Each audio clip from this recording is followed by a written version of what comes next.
ৰূপৰ দ্বাৰা হয়তো আপুনি কিছুমান প্ৰশংসা লাভ কৰিব পাৰে, কিন্তু গুণৰ দ্বাৰা আপুনি আজীৱন প্ৰশংসিত হ'ব। সেইবাবে ৰূপৰ চৰ্চা নকৰি গুণৰ চৰ্চাত সদায় থাকক। জীৱনত যিমানেই ভাল কাম কৰক লাগে এদিন সকলোৱে পাহৰি যাব, কিন্তু সেই ভুলবশতঃ এটা কাম বেয়া কৰক, তেতিয়া ৰেকৰ্ড হৈ যাব। লাগিলে অকলেই থাকক, কিন্তু গাখীৰ খুৱাই সাপ পোহা বন্ধ কৰক।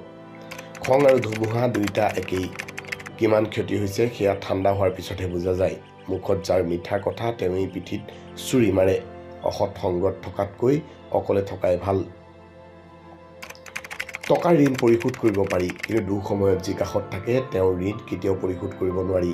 এই পৃথিৱীত প্ৰিয়জন বুলি কোনো নাই, যি আছে সেয়া কেৱল প্ৰয়োজন। যেতিয়া প্ৰয়োজন শেষ হয় তেতিয়া প্ৰিয় মানুহবোৰেও ৰং সলায়।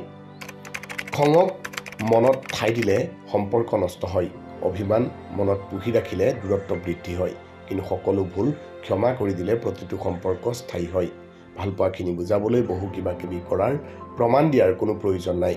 যি সঁচাই ভাল পাব বিচাৰে, যি আপোনাক বুজিব বিচাৰে, তেওঁ আপোনাৰ চকুলৈ চালেই সকলো বুজিব। আৰু যি অবুজ, যি বুজিবলৈ চেষ্টা নকৰে, তেওঁৰ বাবে গোটেই জীৱন দিলেও তেওঁ বুজি নাপায়।